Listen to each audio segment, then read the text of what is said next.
Saudara-saudara pendengar yang kami kasihi dimanapun Anda berada, Anda kembali bersama kami dalam acara Telaga, Tegur Sapa Gembala Keluarga. Saya Gunawan Santoso dari Lembaga Bina Keluarga Kristen akan berbincang-bincang dengan Bapak Pendeta Dr. Paul Gunadi. Beliau adalah seorang pakar dalam bidang konseling serta dosen di Seminari Alkitab Asia Tenggara, Malang. Perbincangan kami kali ini tentang anugerah dalam pernikahan. Kami percaya acara ini pasti bermanfaat bagi kita sekalian dan dari studio kami mengucapkan selamat mengikuti. Pak Paul, kalau kita melihat di sekeliling kita, itu seringkali ada banyak pernikahan yang tidak langgeng gitu, yang putus di tengah jalan. Bahkan juga di antara pernikahan orang-orang Kristen yang pernikahannya juga diberkati di gereja dan sebagainya, Pak Paul. Nah, hal ini seringkali menimbulkan pertanyaan buat banyak orang. Bagaimana ini bisa terjadi gitu Pak Paul? Dan apa seharusnya yang dilakukan supaya ya tidak sampai terjadi seperti itu? Ini bagaimana Pak Paul? Saya setuju Pak Gunawan, memang dalam kehidupan kita sekarang ini kalau kita menengok ke sekeliling kita melihat begitu banyaknya pernikahan yang mengalami masalah. Memang mereka tidak berakhir dengan perceraian, tapi saya kira banyak di antara mereka yang menjalani pernikahan itu dengan berat sekali hanya lewat satu hari demi satu hari. Nah, ini membuat kita bertanya-tanya mengapa bukankah secara teoritis kita berkata, bukankah mereka adalah anak-anak Tuhan yang mengerti tentang kehendak Tuhan, mereka ditebus oleh Tuhan dan hidup mereka dituntun oleh Tuhan, mengapakah masih mengalami masalah dalam pernikahan? Apa itu yang salah tuh? Nah, saya akhirnya berpikir-pikir bahwa kemungkinan bahwa kita itu tuh kurang memahami sebuah konsep yang sangat sentral dalam Alkitab, yaitu konsep anugerah. Nah, kalau saja kita memahami dan menghayati serta menerapkannya dalam kehidupan pernikahan kita, saya kok yakin akan lebih banyak pernikahan yang akan bertumbuh dengan subur dan dengan kuat. Ya Pak Paul menyinggung tadi tentang anugerah. Kita sering kali mendengarnya memang di gereja atau dan sebagainya itu tentang anugerah ini, yaitu sangkut pautnya dengan keselamatan memang. Yang sering kali dikatakan keselamatan itu anugerah gitu Pak Paul. Tetapi ini kan Pak Paul kaitkan dengan pernikahan, dengan hidup berumah tangga. Ini bagaimana pengertian anugerah itu sendiri Pak Paul? Memang Alkitab berisikan banyak cerita tentang perbuatan Tuhan di dalam sejarah umat manusia. Namun sebetulnya kalau kita intisarikan ada satu tema utama dari semua itu, dari semua perbuatan Tuhan, yaitu anugerah. Apa itu anugerah? Anugerah adalah sesuatu yang diberikan kepada kita yang kita tidak layak untuk menerimanya. Nah, kita tahu itu adalah keselamatan. Itu adalah pengorbanan Allah. Menjadi manusia, mati untuk dosa-dosa kita. Itu adalah anugerah. Nah, namun kita mesti melihat anugerah lebih dari pemberian Tuhan. Kita mesti melihat anugerah sebagai sebuah kata sifat pula. Bukan hanya sebagai kata benda. Yaitu yang apa atau sesuatu yang diberikan Tuhan kepada kita. Kalau kita melihat anugerah dari kata sifat, kita akan menemukan bahwa itu adalah sebuah karakteristik Allah. Allah yang beranugerah, Allah yang berkasih karunia. Apa tuh maknanya? Allah yang memikirkan manusia. Allah yang mementingkan manusia. Allah yang memberikan yang terbaik untuk manusia. Nah, jadi Allah yang beranugerah adalah Allah yang memberikan semua yang terbaik untuk manusia. Nah, inilah yang saya kira mesti kita ini hayati sebagai orang Kristen. Kalau saja kita menghayatinya dan kita menjadi orang yang beranugerah, orang yang mementingkan, memikirkan pasangan kita, dan akhirnya memberikan yang terbaik untuk pasangan kita, maka kalau kedua belah pihak melakukannya, dapat saya bayangkan akan betapa sedikitnya konflik yang bisa muncul antara suami dan istri. Ya, jadi hubungan antara anugerah ini di dalam pernikahan itu seperti apa yang Pak Paul mau sampaikan di dalam perbincangan ini? Nah, yang jadi saya akan lakukan adalah mengajak kita untuk menerapkan sifat Allah yang beranugerah ini di dalam pernikahan kita. Akan kita bahas 3 dimensi, Pak Gunawan. Nah, mungkin dalam kesempatan pertama ini kita hanya bisa membahas satu saja. Nah, yang pertama adalah kita mesti berwawasan anugerah. Jadi meskipun anugerah kita jadikan sebuah kata sifat yang melekat pada siapa diri kita ini, namun untuk lebih mempertajam dan mempersempitnya, saya akan fokuskan pada aspek berwawasannya. Apa yang ingin saya kemukakan dengan wawasan adalah kita memiliki pikiran Allah. Nah, pikiran Allah bukanlah pikiran yang tenggelam di dalam diri sendiri. Pikiran Allah adalah pikiran yang keluar dari lubang, dari diri sendiri, karena memikirkan yang lain. Dalam hal ini, Allah memikirkan keselamatan manusia. Sejak manusia jatuh ke dalam dosa, Tuhan sudah memikirkan, merancang sebuah rencana untuk menyelamatkan manusia. Supaya manusia tidak harus nantinya menanggung hukuman dosa, yakni kematian. Allah tidak mau melihat manusia itu binasa. Maka Allah menyediakan jalan keluar. Jalan keluarnya adalah lewat penebusan. Dia yang akan mati untuk dosa-dosa kita. Sehingga kita tidak lagi harus mengalami kematian yang abadi. Kita hanyalah mengalami kematian yang sementara. Nah, kita mesti mempunyai wawasan yang seperti ini, Pak Gunawan, di dalam pernikahan kita. Nah, misalkan nih ya, saya bacakan dari Yesaya 42 ayat 6. Aku ini Tuhan telah memanggil engkau untuk maksud penyelamatan. Telah memegang tanganmu, aku telah membentuk engkau dan memberi engkau menjadi perjanjian bagi umat manusia, menjadi terang untuk bangsa-bangsa. Saya tambahkan lagi dari Yohanes 4 ayat 34. Kata Yesus kepada mereka, makananku ialah melakukan kehendak Dia yang mengutus aku dan menyelesaikan pekerjaannya. Dengan kata lain, kalau kita terapkan ke dalam konteks pernikahan, setiap anak Tuhan yang menikah tidak boleh melihat pernikahan sebagai akhir perjalanan hidupnya, sebagai tujuan puncak kehidupannya.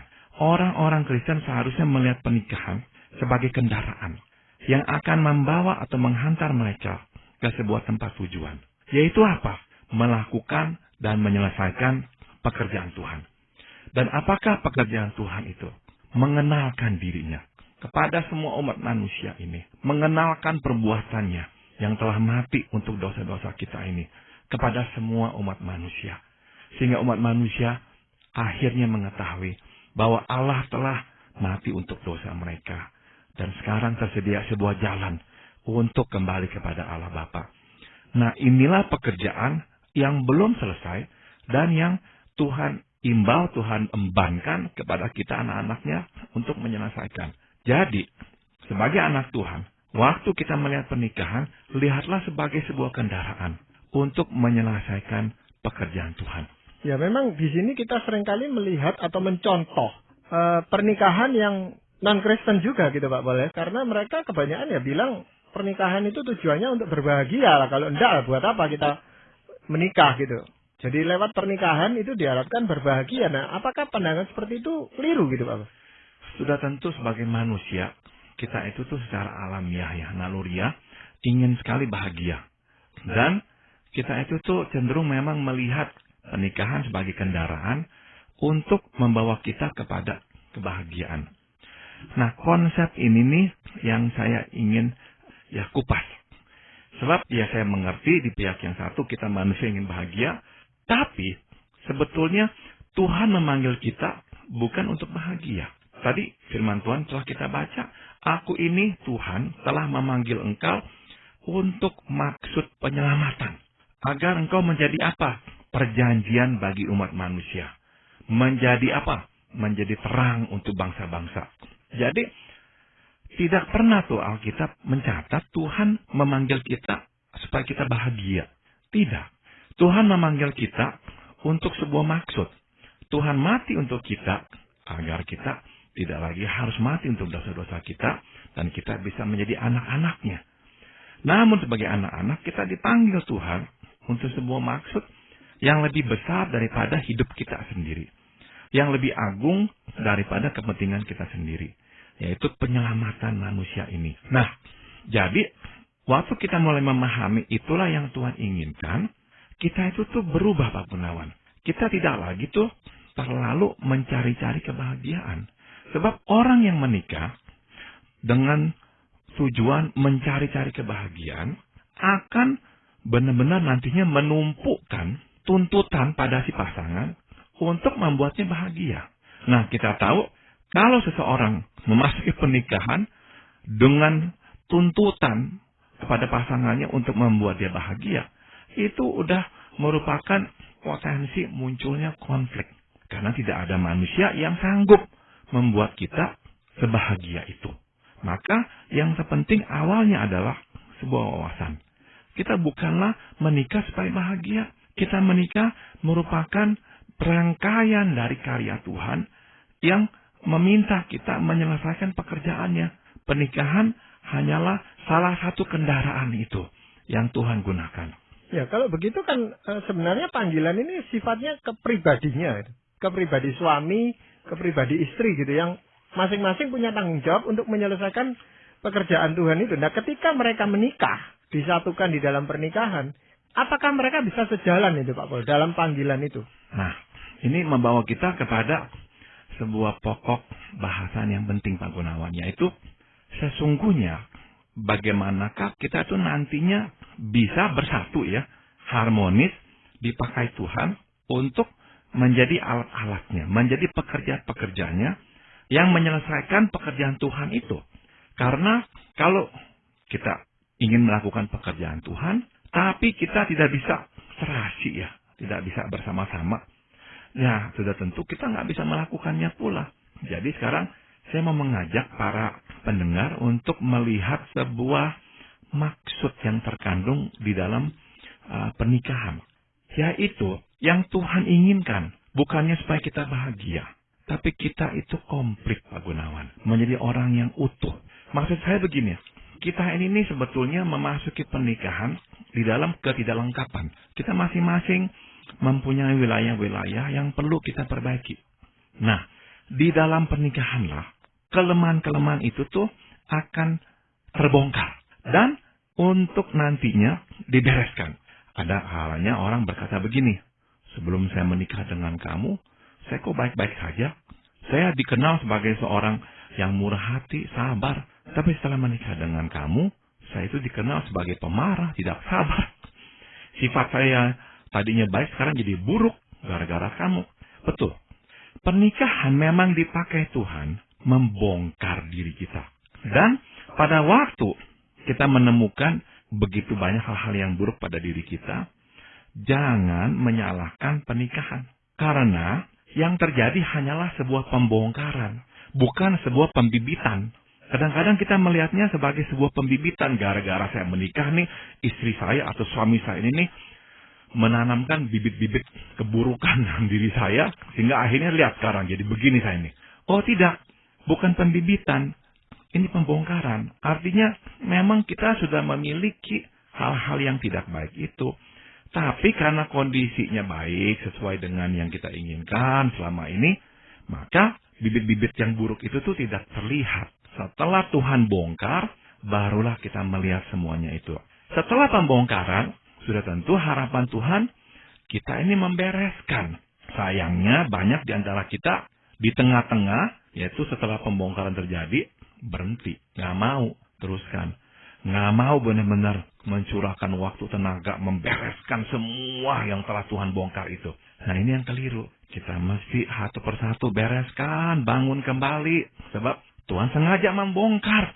Ya, jangan salahkan pasangan. Kelemahan pasangan digunakan Tuhan membongkar kita. Kelemahan kita digunakan Tuhan membongkar pasangan. Setelah itu barulah kita coba saling bereskan. Nah, waktu kita berhasil membereskan Pak Gunawan, kita menjadi orang yang utuh, komplit. Jadi, di dalam kekomplitan diri inilah, kita menjadi alat Tuhan yang efektif, yaitu alat untuk menyelesaikan pekerjaan Tuhan, yaitu tadi, penyelamatan manusia. Menjadi perjanjian antara manusia dan Tuhan. Menjadi terang bagi bangsa-bangsa. Nah, itulah tujuannya. Ya memang karena konsepnya bahwa ini bukan merupakan pembongkaran tapi merupakan pembibitan. Jadi orang tidak mau menyelesaikan memang Pak Pol. Bukan tidak mau mestinya, dia tidak tahu apa yang harus dia lakukan. Karena dipandangnya ini sebagai pembibitan. Karena pasangannya tadi Pak Pol katakan, lalu kita itu kelihatan bahwa kita itu jelek gitu Pak Pol. Dan kita salahkan pasangan. Iya. Dan kita katakan kamu yang harus berubah. Sebab sifat-sifat buruk ini dari kamu semuanya, kamu harus berubah. Nah, saya bukan mengatakan bahwa baik kita maupun pasangan tidak boleh ya berkata kepada pasangannya, kamu ada yang buruk, kamu harus berubah. Sudah tentu boleh dan seharusnya. Tapi saya mau mengajak kita melihat dengan sebuah wawasan yang berbeda, yaitu sambutlah kelemahan pasangan yang memang mengganggu kita itu sebagai upaya Tuhan membongkar kita. Nah, kalau saja kita melihatnya sekarang dengan kacamata berbeda ya. Ini adalah upaya Tuhan membongkar kita. Kita itu tuh enggak lagi terlalu menyalahkan pasangan kita. Enggak terlalu lagi tuh menyoroti pasangan kamu yang harus berubah. Sebab sekarang kita melihatnya, kitalah yang perlu berubah. Kitalah yang mempunyai bagian-bagian yang masih perlu Tuhan ubah, Tuhan bentuk. Nah, begitu kita mulai melihat bahwa kita yang perlu berubah, tiba-tiba kita akan melihat satu hal. Ketegangan antara kita mulai berkurang. Karena masing-masing itu tidak lagi sibuk melihat kelemahan satu sama lain. Tapi masing-masing sibuk melihat, ya memang ada hal-hal yang dalam diri saya perlu perbaiki. Sehingga masing-masing akhirnya bertumbuh menjadi manusia yang makin komplit. Waktu utuh. Nah, inilah yang Tuhan inginkan. Jadi, saya ulang yang tadi kita udah ngomong Pak Gunawan, Tuhan bukan memanggil kita untuk bahagia. Ya, Tuhan memanggil kita masuk ke dalam pernikahan untuk kita itu komplit, utuh, bukan bahagia. Ya, jadi memang pembongkaran oleh Tuhan melalui pasangan ini sebenarnya harus dilihat juga sebagai suatu anugerah yang kita terima dari Tuhan, Pak. Bagus sekali Pak Gunawan. Jadi inilah sebetulnya ini yang terjadi di belakang. Semua proses-proses penyesuaian antara kita dan pasangan kita. Tuhan yang beranugerah, yaitu Tuhan yang baik, yang mau melakukan sesuatu untuk kita ya anak-anaknya. Sebetulnya tengah melakukan sesuatu di dalam pernikahan kita lewat pasangan kita. Yaitu Tuhan yang beranugerah ini sedang membentuk kita. Menjadikan kita manusia yang lebih serupa dengan Dia. Standar Tuhan bukannya kita itu menjadi manusia yang serupa dengan manusia lain. Sebaik apapun manusia lain itu. Bukan. Maksud Tuhan kita dibentuk menjadi manusia yang sama dengan Dia. Nah, sama dengan Dia apa? Yang tadi itu menjadi manusia beranugerah. Sebab Tuhan pun Tuhan yang beranugerah. Nah, ini nih yang Tuhan inginkan. Yang berikut Pak Gunawan, beranugerah atau berwawasan anugerah artinya begini. Kita ini nih tidak lagi tuh terlalu terpaku pada persoalan tetek bengek dalam rumah tangga. Sudah tentu harus mengurus rumah tangga. Nggak boleh mengabaikan kewajiban baik sebagai suami, istri, ataupun orang tua. Namun, karena kita udah berwawasan jauh ya, melihat apa tuh yang Tuhan kehendaki, maka kita ini tidak terlalu tenggelam di dalam persoalan rutin sehari-hari. Kita melihat apa tuh yang bisa kita kerjakan ya untuk melebarkan, untuk menyelesaikan pekerjaan Tuhan.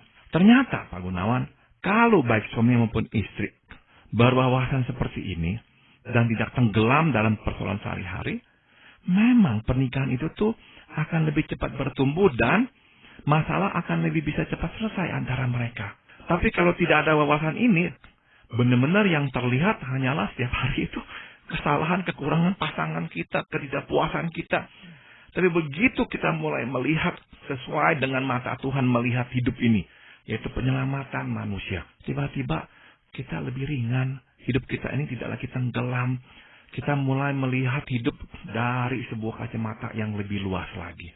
Ya, memang supaya memiliki wawasan yang beranugerah seperti ini, Pak Paul ya, berwawasan yang anugerah ini, kan itu datangnya dari Tuhan gitu, Pak Paul. Hanya sekarang tanggung jawab kita sebagai pasangan suami istri ini apa? Yang pertama adalah kita memang dari awal ya, kita berkenalan dengan pasangan kita sebelum kita menikah.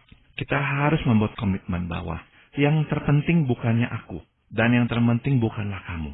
Tapi yang terpenting adalah Tuhan di dalam relasi kita. Kamu menikah denganku bukan supaya aku bahagia. Dan sebaliknya juga. Kamu menikah dengan aku bukanlah supaya aku membuat kamu bahagia. Bukan. Tapi supaya engkau menjadi orang yang komplit. Dan aku pun menjadi orang yang komplit, orang yang utuh. Supaya dalam keutuhan itulah kita menjadi tangan-tangan Tuhan. Terang bagi sekeliling kita. Kita menjadi alat Tuhan menyelesaikan pekerjaan penyelamatan Tuhan. Jadi langkah pertama sebuah komitmen, Pak Gunawan. Kalau orang masuk ke dalam pernikahan diam-diam dengan komitmen tersirat dalam hatinya, pokoknya saya mau bahagia. Udah dah. Itu sebuah perjalanan yang akhirnya akan kandas. Tapi kalau dua-dua dari awal pernikahan sudah berkomitmen, saya tidak penting. Engkau tidak penting. Tuhan yang terpenting. Dan inilah yang akan kita selalu pentingkan. Pekerjaan Tuhan, kehendak Tuhan di dalam hidup ini. Waduh, itu kalau bisa dijaga Pak Gunawan, benar-benar itu akan dengan cepat ya mengikis diri kita dan menyatukan kita dengan lebih harmonis. Nah, mengenai pekerjaan Tuhan yang harus digarap, yang harus dikerjakan oleh pasangan suami istri, Pak Balya, itu seringkali orang mengira ini ya satu proyek itu gitu loh. Jadi harus sama yang dikerjakan. Padahal kan suami maupun istri ini punya talenta yang berbeda, punya panggilan yang berbeda. Tetapi itu melakukan pekerjaan Tuhan, itu bagaimana, Bang? Nah, jadi langkah kedua setelah kita membuat sebuah komitmen bersama seperti itu, langkah berikutnya adalah kita mulai berdoa. Tuhan, inilah rencana-Mu, menyelamatkan umat manusia dari dosa. Mengenalkan Engkau, Kristus Yesus, kepada dunia, supaya dunia tahu Engkau telah mati untuk mereka. Nah, bagaimanakah Tuhan Engkau menginginkan aku melakukannya? Kita mulai berdoa. Bagaimanakah Tuhan Engkau menginginkan aku melakukannya? Sudah tentu, nomor satu, kita nggak boleh mengabaikan tanggung jawab sebagai kepala rumah tangga, ya, sebagai orang tua di rumah. Tapi setelah itu kita lakukan, kita bertanya apa tuh yang Tuhan ingin lakukan lewat kita. Kita menunggu kesempatan-kesempatan yang Tuhan bukakan. Dan kita menengok ke dalam melihat apa tuh yang Tuhan taruh di hati kita. Keinginan, kerinduan. Apa itu yang kita ingin perbuat untuk Tuhan? Ada yang ingin melayani anak-anak. Ada yang mau menolong anak-anak yang terlantar. Ada yang mau melayani orang tua yang jompo, yang terabaikan. Ada yang ingin menolong orang yang menikah tapi kemudian mengalami masalah. Macam-macam. Nah, apa tuh yang menjadi kerinduan kita? Dan yang ketiga kita lihat apa tuh yang menjadi karunia kita, kebiasaan kita. Kalau kita bisa, kita lakukan. Kalau kurang bisa, tapi kita mau lakukan, berarti kita perlu mengambil pembinaan, pelatihan yang dapat mengasah keterampilan itu.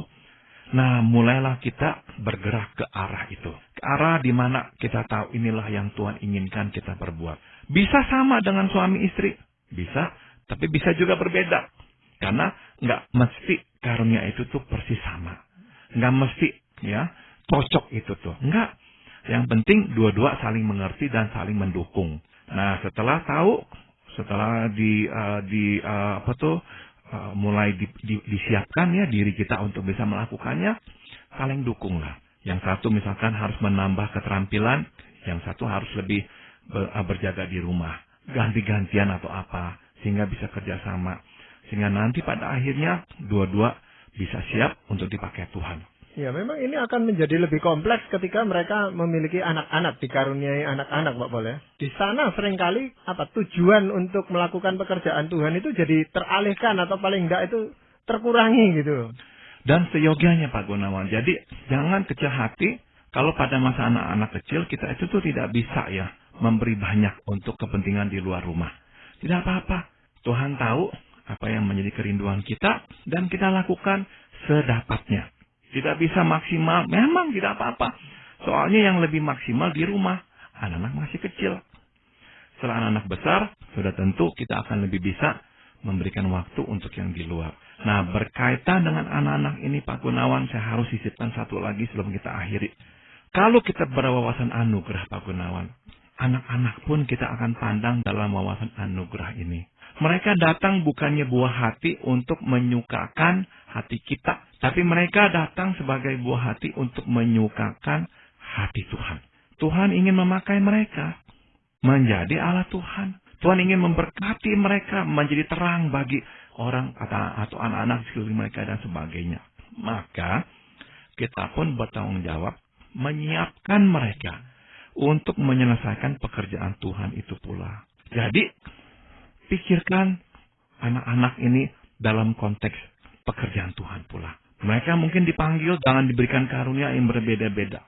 Tapi dari awal, dari kecil kita tekankan bahwa mereka semua dipanggil dengan satu tujuan yang sama.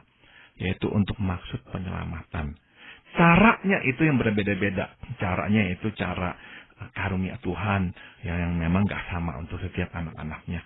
Tapi tujuan akhirnya sama. Yaitu untuk maksud penyelamatan. Nah, kalau kita punya wawasan ini, maka kita jelas ya. Apapun yang anak-anak kerjakan, ujung-ujungnya ke situ, yaitu pekerjaan Tuhan dilaksanakan lewat mereka pula. Ya, mungkin aktivitas kita memang kelihatan bisa kadang-kadang tinggi, kadang-kadang rendah gitu Pak Paul. Tapi wawasan itu memang tidak akan bisa hilang itu. Kalau sejak awal kita sudah punya wawasan anugerah ini tadi Pak Paul. Betul sekali. Ya, tetapi masalahnya memang memelihara wawasan itu supaya sampai kapanpun kita menikah, kita tetap ada komitmen dengan wawasan ini itu Pak. Saya teringat kisah tentang pendeta Jonathan Edwards di Amerika Serikat. Keturunannya sekarang sudah hampir keturunan keempat atau kelima itu. Generasinya setelah beliau. Sudah lebih dari 100 tahun. Tapi sampai sekarang semua keturunannya yang sudah hampir ke generasi 4 kelima itu. Tetap percaya kepada Tuhan Yesus dan melayani Tuhan. Ini merupakan sebuah kesaksian yang sangat indah. Dari satu orang sampai keturunan yang berlapis-lapis di bawah. Mereka tetap di dalam Tuhan dan melayani Tuhan. Nah ini nih sebuah contoh wawasan anugerah. Bukan hanya kita suami istri, tapi akan terus turun ke bawah sampai ke cucu cicit kita. Iya Pak Paul, ini suatu yang menarik sekali untuk kita bahas kan. Masih ada 2 poin lagi yang Pak Paul akan bahas pada kesempatan yang akan datang. Sehubungan dengan anugerah dalam pernikahan ini Pak Paul. Tetapi untuk berwawasan anugerah ini saya rasa kita memang butuh masukan banyak sekali dari Pak Paul seperti yang tadi sudah Pak Paul sampaikan, dan ini sangat penting di dalam membina kehidupan berkeluarga. Kita mengharapkan para pendengar kita bisa mengikuti kelanjutan perbincangan ini pada kesempatan yang akan datang. Para pendengar sekalian, kami mengucapkan banyak terima kasih Anda telah mengikuti perbincangan kami dengan Bapak Pendeta Dr. Paul Gunadi dalam acara Telaga, Tegur Sapa, Gembala Keluarga. Kami baru saja berbincang-bincang tentang anugerah dalam pernikahan, bagian yang pertama. Kami akan melanjutkan perbincangan ini pada kesempatan yang akan datang. Bagi Anda yang berminat untuk mengetahui lebih lanjut mengenai acara ini, silakan menghubungi kami lewat surat. Alamatkan surat Anda ke Lembaga Bina Keluarga Kristen atau LBKK, Jalan Cimanuk 58, Malang. Anda juga dapat menggunakan email dengan alamat telaga@indo.net.id. Kami juga mengundang Anda mengunjungi situs kami di www.telaga.org. Saran-saran, pertanyaan, serta tanggapan Anda sangat kami nantikan.